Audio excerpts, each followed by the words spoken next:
Página 7 presenta Decisión 2020.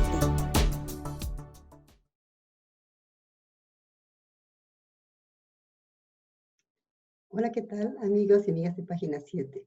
Bienvenidos a este espacio de entrevistas con candidatos a la presidencia y vicepresidencia. En esta ocasión tenemos al candidato a la presidencia por Comunidad Ciudadana, el expresidente Carlos Mesa Gisbert. Bienvenido, Carlos. Bienvenido a Página 7. ¿Qué tal, Isabel? Muy buenos días. Muchísimas gracias por la invitación. Un gusto compartir esta entrevista contigo. Carlos, lo primero que quisiera preguntarles, ¿qué pasó con su asistencia al debate? Primero usted confirmó, luego el jefe de su campaña puso en duda su presencia y se vivieron largas horas de incertidumbre con mucha gente presionando en redes sociales. ¿Por qué esa indefinición? No hubo ninguna declaración de Ricardo Paz. Eso no sé de dónde sacó un periódico cruceño. No hubo una declaración oficial en ese sentido.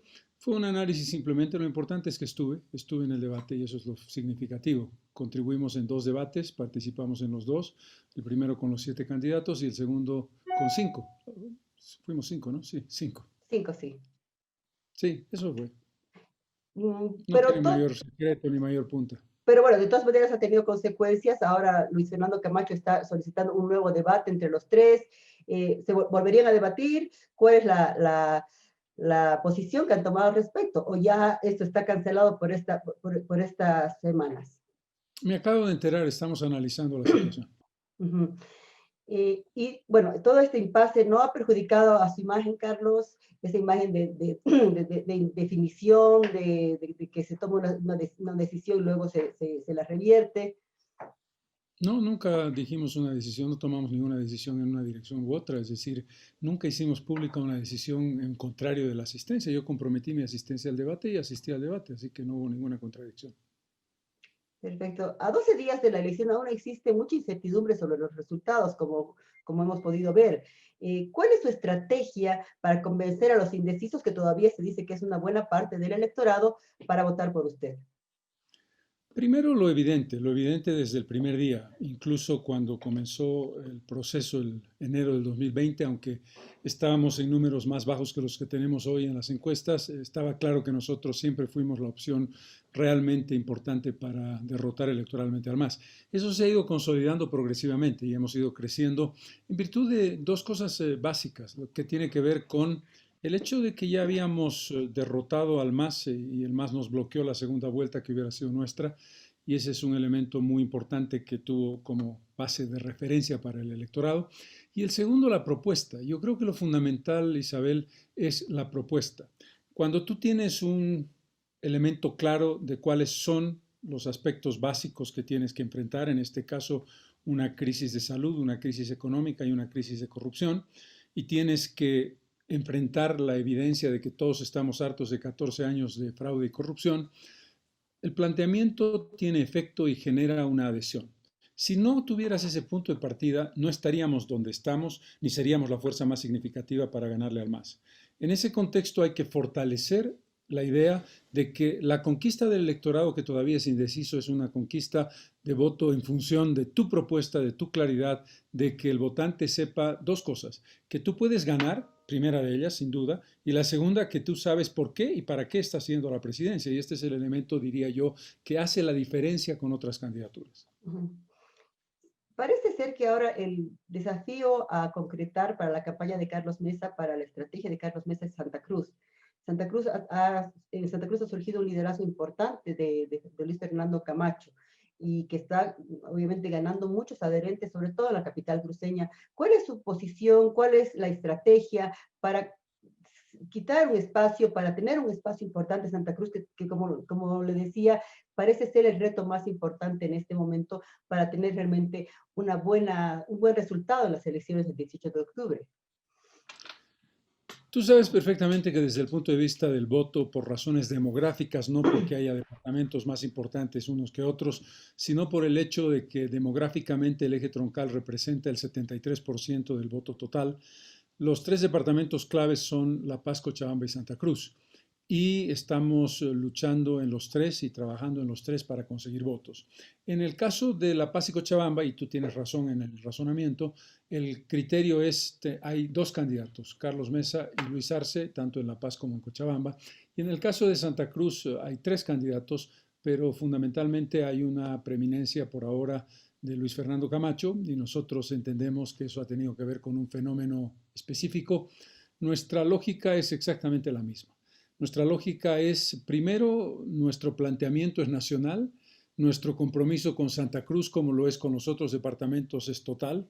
Hemos sufrido una campaña que ya es vieja y gastada y que ya no tiene ningún fundamento y que cada vez se desmorona más de nuestras supuestas diferencias con Santa Cruz, que no existieron, no es que se haya producido un cambio, es que nunca existieron. Y segundo, la evidencia de que esas respuestas específicas de carácter regional y de carácter integral tienen que ver con algo clave. Los demócratas, cuando digo demócratas me refiero a los bolivianos que creen en la democracia, tienen un desafío muy grande, tenemos todos un desafío muy grande. E independientemente del valor que puedan considerar para otras candidaturas, este es el momento de la unidad a través del voto. Nosotros creemos que esa unidad la vamos a conseguir en Santa Cruz de manera significativa y esperamos repetir los resultados del año pasado, que también en las encuestas que estaban cerca del final de la elección colocaban al candidato Óscar Ortiz con grandes opciones en Santa Cruz y el resultado fue el que fue. Bueno, pero parece que ahora hay ligeramente una diferencia. Santa Cruz está reclamando un lugar en el poder. eh, hay un discurso fuerte de que a Santa Cruz le corresponde tener una incidencia en el poder político. Ha estado relegado por el centralismo. Creo que eso también le ha dado fortalecimiento a la propuesta de Luis Fernando Camacho. Sin duda, y la pregunta es muy pertinente y te la agradezco.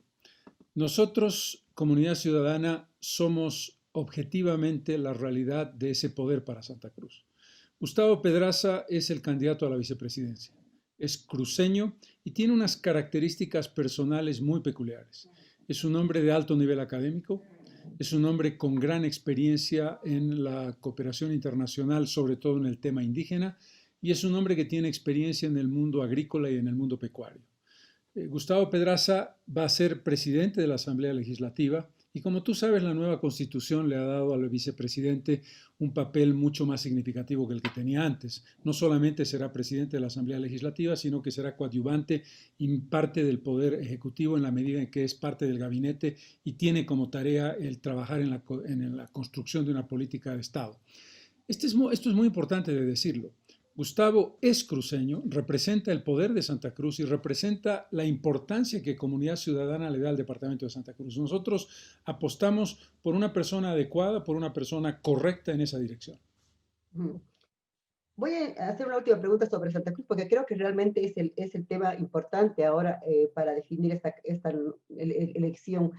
Santa Cruz tiene dos temas que ha estado reclamando, que ha estado trabajando y que no han tenido realmente mucha incidencia a nivel nacional. Uno es las autonomías y otro es la propuesta del federalismo. El MASI ha dicho que el federalismo considera como una división del país.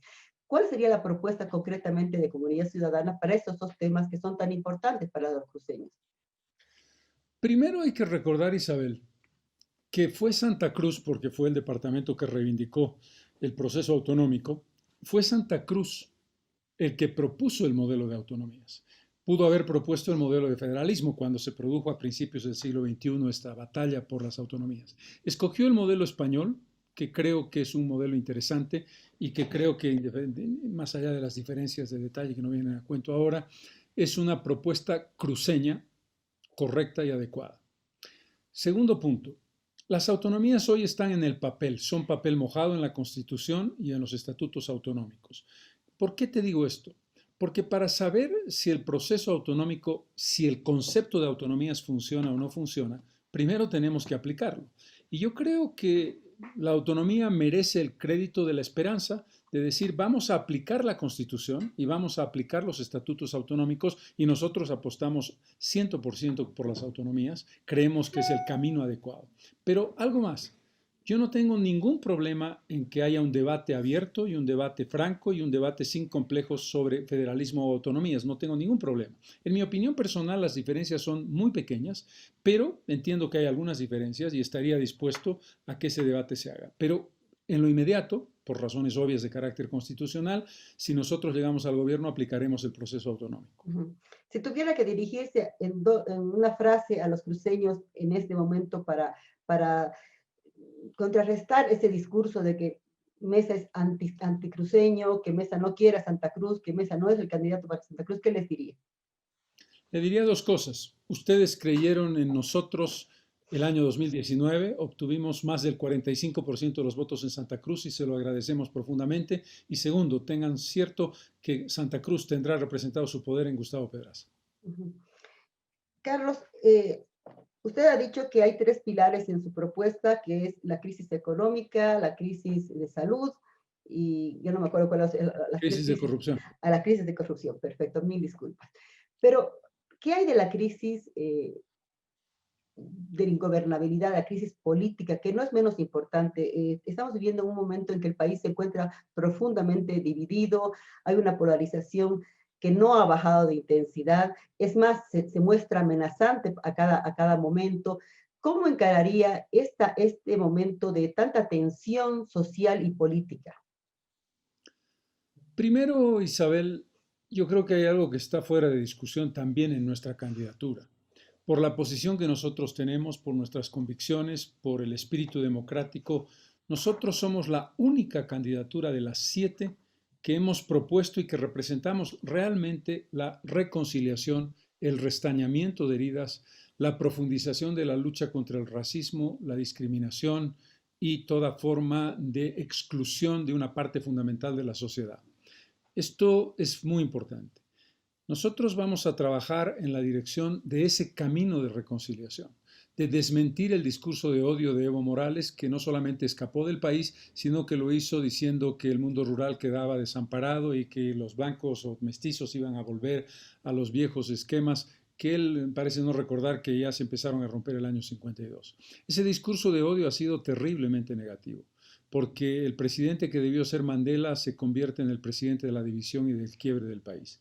Tenemos que dar un discurso a todos aquellos bolivianos que puedan hoy creer que el MAS es la mejor opción y que no es la mejor opción, que es la peor opción. Pero esos votantes son personas que nosotros respetamos y que vamos a trabajar para construir con ellos una estructura de unidad.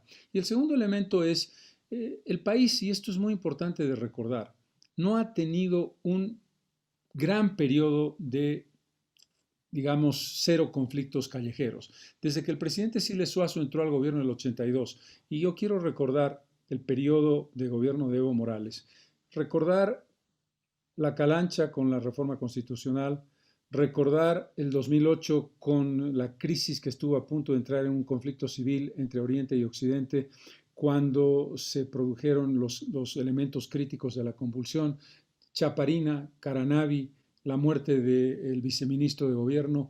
Es decir, no vayamos a pensar que en el gobierno de Evo Morales vivimos la paz total. Hubo grandes conflictos sociales. Los viví yo como presidente, los vivieron los otros gobiernos. Es decir, hay que tener presente que no es que vamos a comenzar conflictos en la calle hoy o mañana. Esto ha sido una constante que hay que trabajar por la vía del diálogo, por la vía de la persuasión y por la vía del cumplimiento constitucional. Y algo muy importante, por la vía de la construcción de alianzas reales con las bases de la sociedad, no cooptadas ni corrompidas como pasó con el MAS. Pero no nos olvidemos que ahora hay, digamos, como que amenazas mucho más fuertes. El MAS ya ha anunciado o ya se ha comentado algunas aprestos de violencia, dependiendo de los resultados de la elección.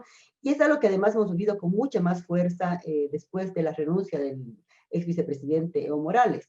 Entonces la sociedad está un poco preocupada porque estos, digamos, picos de tensión y de violencia son muy fuertes y además con un componente muy preocupante, que es la confrontación entre sectores de campo-ciudad, collas y cambas. Yo creo que evidentemente Bolivia ha tenido siempre digamos, una actividad de movilización ciudadana y en las calles muy fuertes, ¿verdad?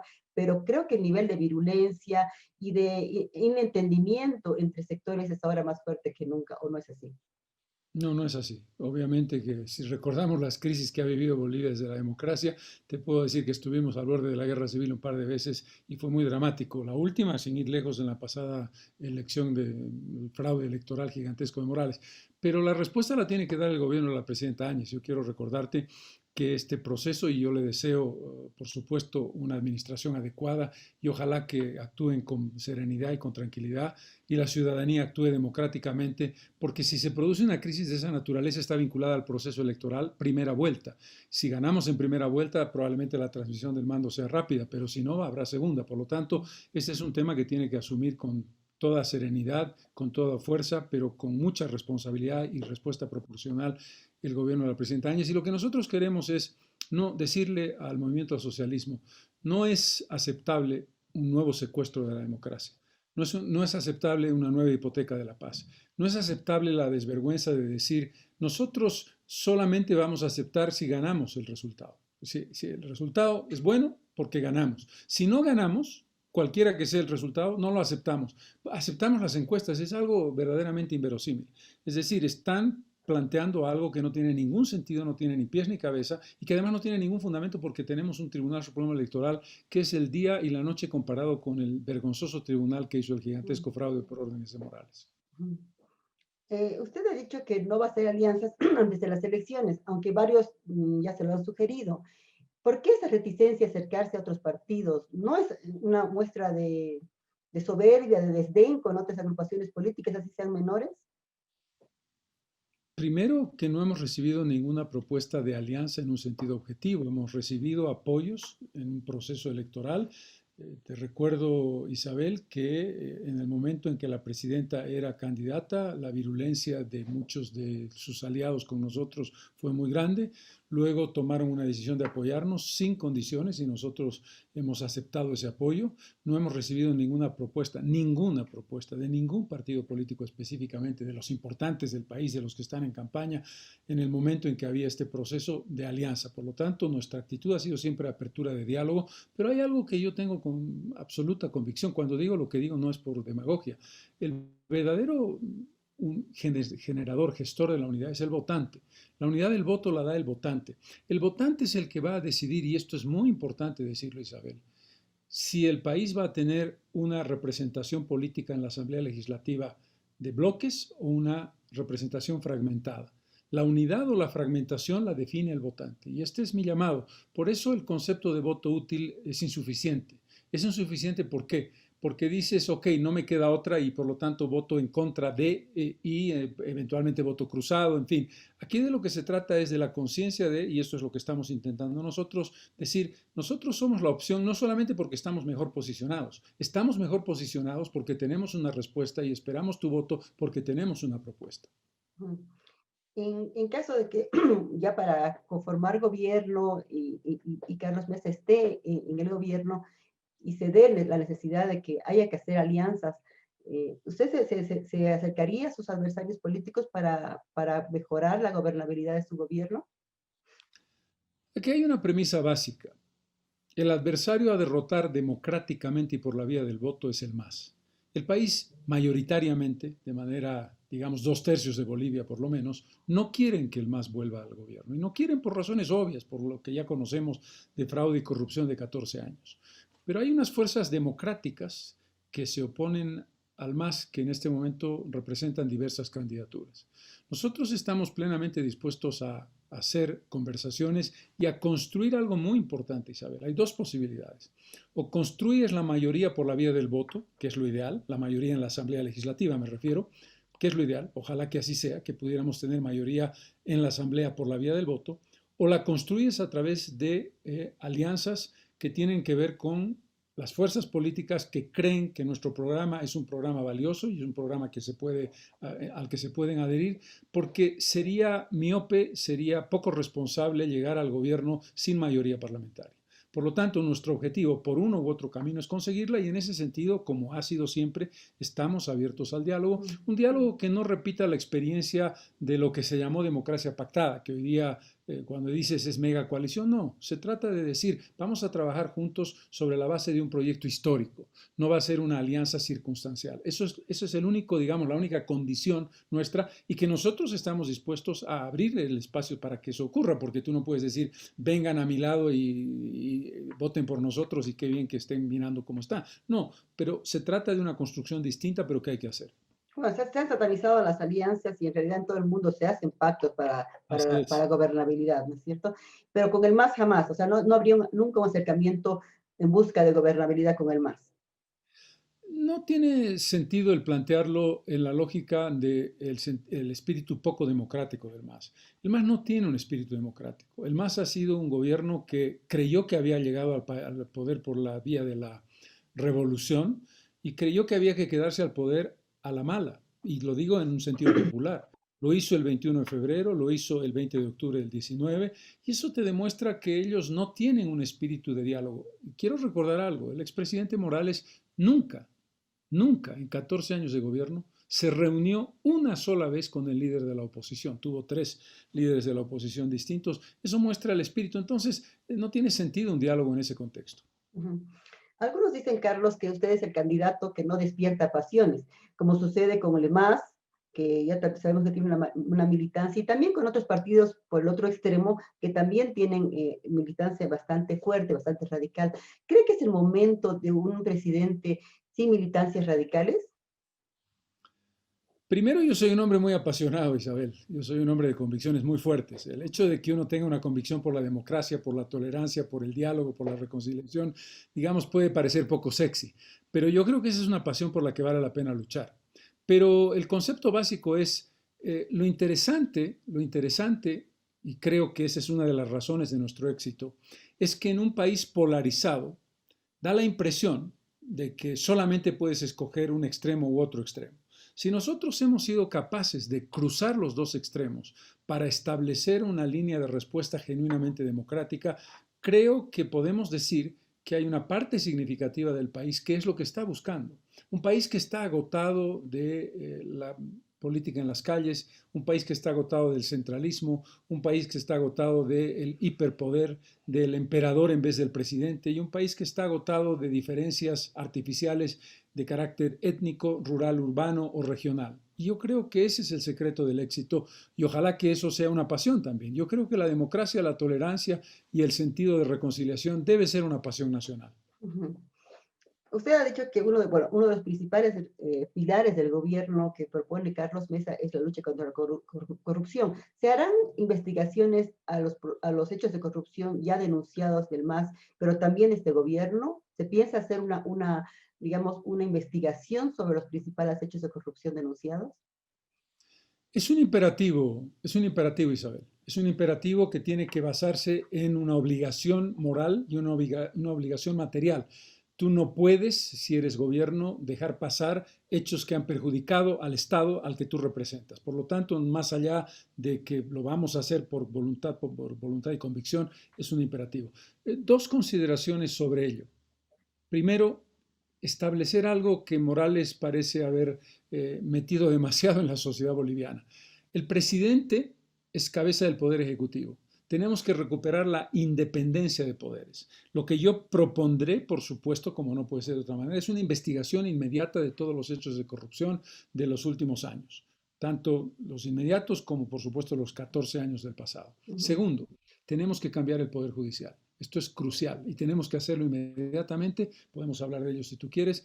Y tercero, tenemos que recuperar, y esto es muy importante que lo haga inmediatamente la Asamblea Legislativa, la credibilidad del nombramiento de contralor, procurador, las autoridades independientes, no dependientes del Poder Ejecutivo, que vuelvan a hacer el trabajo que tienen que hacer. Si tú tienes un Poder Judicial independiente, si tú tienes una Defensoría del Pueblo independiente, si tú tienes un Ministerio Público independiente, si tú tienes un Contralor y un Procurador independientes, empiezas a contar, y esto es urgente y tenemos que trabajarlo en la Asamblea y desde el punto de vista judicial, en el caso del Poder Judicial, y la repetición no es gratuita, no vas a poder hacerlo. Con este sistema de autoridades y con las personalidades que hoy están donde están, eso no va a funcionar. Hay que hacer las dos cosas. Hay una fuerte presión por investigar ciertos hechos que sucedieron en la crisis postelectoral de octubre y noviembre, por ejemplo, los hechos de Sacaba y Sencata. Hay informes, inclusive internacionales, que señalan que esta investigación está pendiente. ¿Usted las retomaría en su gobierno? Sí, una investigación sin prejuicios y una investigación sin determinar culpabilidad antes de que se produzca la investigación. Se produjeron hechos de violencia generados desde los manifestantes en contra de la posesión de la presidenta Áñez y se produjeron hechos de violencia en la respuesta militar. Ambas acciones tienen que ser analizadas, investigadas y esclarecidas. Hay temas que han quedado como que en punto suspensivo durante todos estos meses del gobierno transitorio. Por ejemplo, los refugiados en la Embajada de México ya van a cumplir un año de estar en esta sede diplomática. ¿Usted hará salvoconducto a Juan Ramón Quintana y a los otros inquilinos de la residencia de La Rinconada? Haremos una evaluación específica y detallada de cada caso. Si la fundamentación jurídica, porque aquí la razón por la que no se les ha dado salvoconducto tiene que ver con una razón jurídica, es decir, la lógica del gobierno actual es no se trata de refugiados políticos, sino se trata de personas que tienen cuentas con la justicia, que tienen acusaciones de justicia común y que tienen que responder a ellas. En consecuencia, lo primero que haremos es una evaluación del carácter jurídico de las acusaciones, de su fundamentación, y en virtud de ello estableceremos la respuesta. Evo Morales ya ha anunciado varias veces que si ganase el MAS, él volvería al día siguiente. En caso de que usted fuera gobierno, ¿permitiría el retorno de Evo Morales al país? Si Evo Morales vuelve, tiene que ser para ser investigado y eventualmente tiene la posibilidad de que eso ocurra en condiciones jurídicas determinadas, incluso de medidas cautelares. Pero que el señor Morales no crea que esta es una llegada como si aquí no hubiera pasado nada. Yo quiero recordar, para empezar a hablar, que le he abierto un juicio y soy el único candidato que en vez de estar discutiendo si el señor Arce leía encuestas o no leía encuestas, le ha hecho la acusación correcta al expresidente Morales. Es responsable intelectual de un grave delito de corrupción, perdón, un grave delito de fraude electoral, que es una forma de delito penal que además tiene un daño civil de 217 millones de bolivianos al Estado. Solo la apertura de ese proceso y la investigación que nosotros vamos a trabajar inmediatamente implicaría una acusación formal contra Morales, para no hablar de la investigación general sobre la discrecionalidad, la corrupción, el Fondo Indígena, Cutler, el Palacio de Gobierno, el conjunto de cosas y su conducta personal que está también en entredicho. Así que no crea el presidente Morales y el expresidente Morales que es aquí volver, ¿no? Para nada. Si él vuelve tendrá que ser para ser investigado y eventualmente ser juzgado. En todo este proceso, desde octubre hasta la fecha, la imagen internacional de Bolivia ha quedado fuertemente afectada. Hay una narrativa del fraude, una narrativa del golpe y de que la derecha radical está a punto de apoderarse del país. Recientemente hemos visto publicaciones de diarios importantes de Europa. ¿Qué hará con toda esa retórica? ¿Cuál es la misión que tendría el gobierno de Carlos Mesa para recuperar la imagen internacional de Bolivia? Primero, decirte que no me sorprende. Todo el bloque del bolivarianismo del siglo XXI y sobre todo una persona como Evo Morales, que fue emblemática por ser el primer presidente indígena de Bolivia, le ha tendido un colchón y una cama extraordinariamente cómoda de respaldo político, de respaldo ideológico, de respaldo de intelectuales que no entienden nada y de respaldo de medios de comunicación que están alineados completamente con ese discurso. Por lo tanto, no va a ser fácil cambiar a esos sectores y a esos medios. Lo importante sí es trabajar fuertemente en los medios internacionales serios, que los hay, y algunos de ellos con interpretaciones que lamentablemente han sido contaminadas por esta falsedad. Un elemento que va a distensionar, ojalá, la tendencia sobre Bolivia va a ser el propio proceso electoral, que yo creo que será transparente y que dará como resultado un presidente legítimo.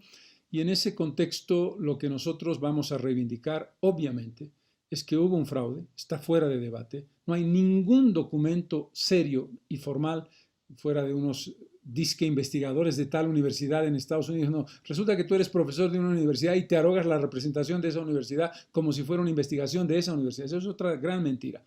La presidenta Áñez será reivindicada como una presidenta constitucional. Esto no me cabe a mí la menor duda.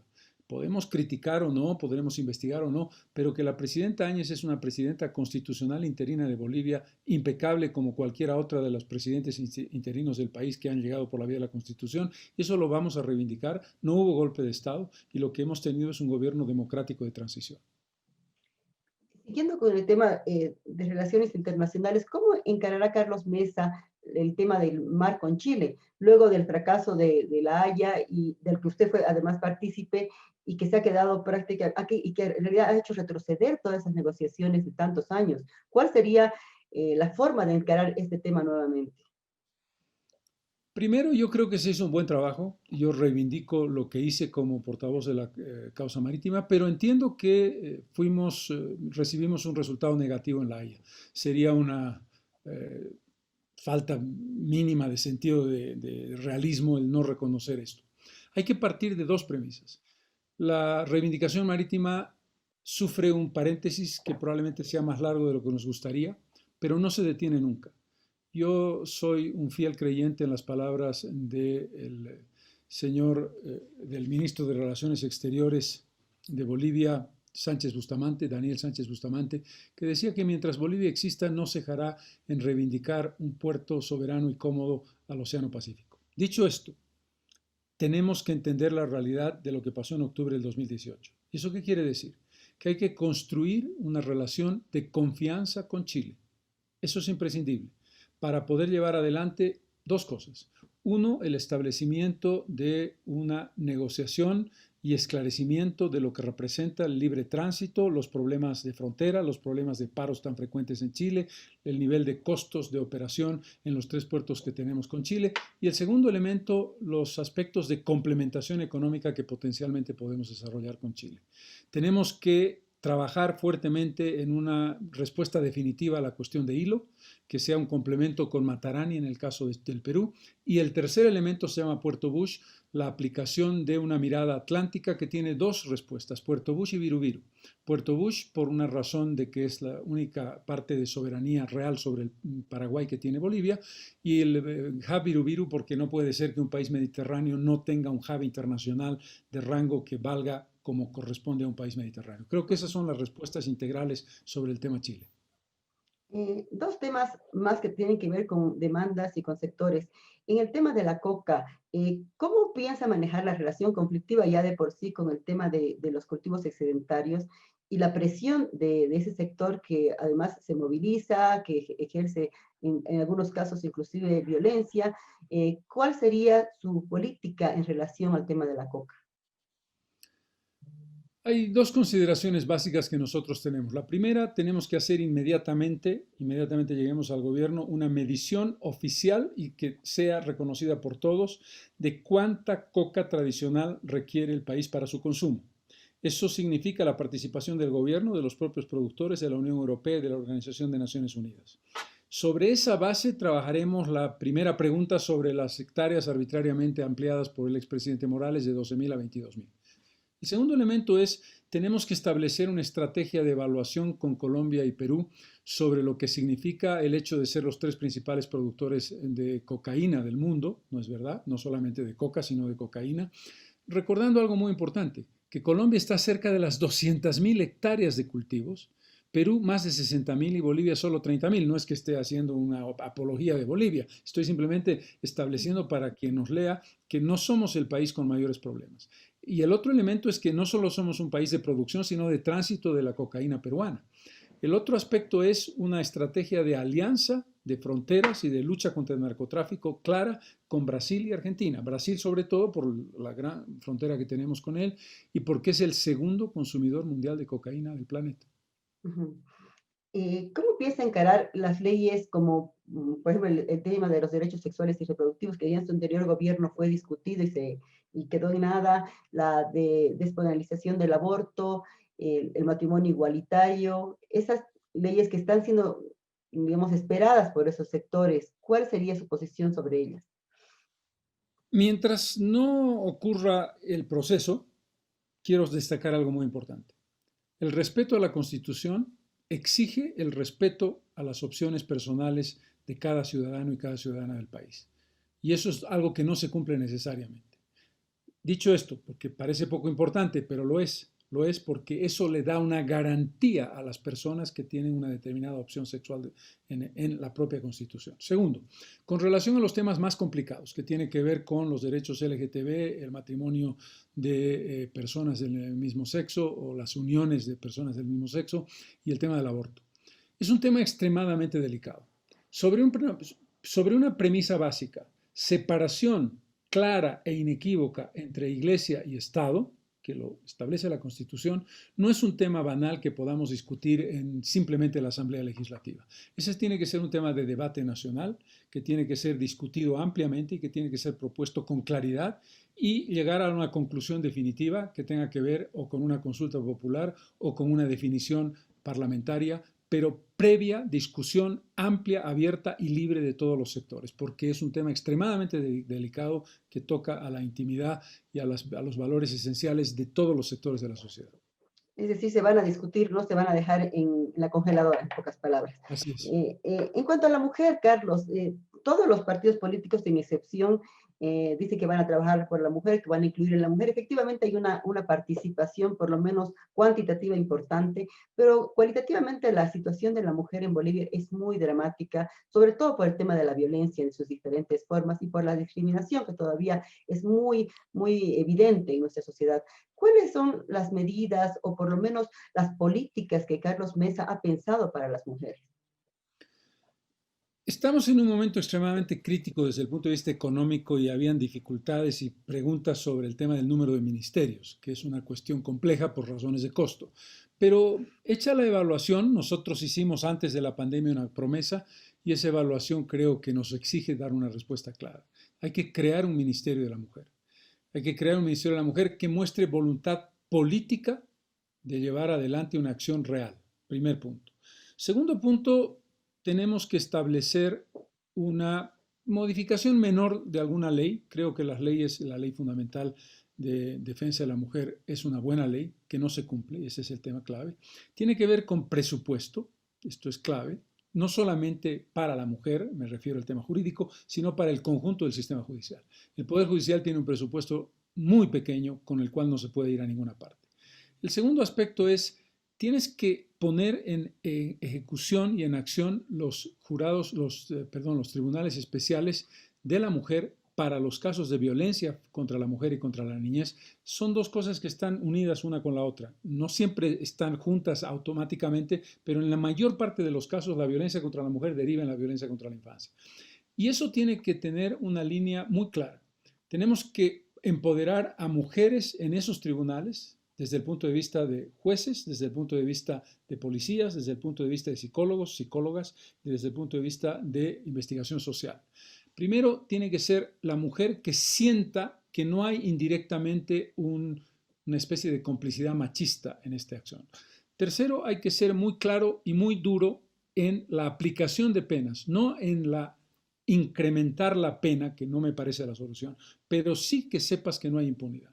Y tercero, acelerar los procesos. Que un proceso de denuncia de una mujer que ha sido víctima de la violencia, no te voy a hablar de feminicidio, eso me parece que es claro y que tiene que hacerse rápidamente, pero el gran drama es solamente la denuncia a veces a una mujer le lleva el día entero de llegar ensangrentada al lugar donde va a ser la denuncia y que la interroguen como si la que hubiera hecho el acto de violencia fuera ella. Es decir, acelerar los procesos. Creo que ese es un contexto. Y finalmente tenemos que apuntar a prevención, educación, empoderamiento de lo que significa lucha de la mujer por libertad económica y lucha de la mujer por libertad política. Una última pregunta, Carlos. Se dice que todos quienes llegan al poder atacan a la libertad de expresión y tienen conflictos con el periodismo.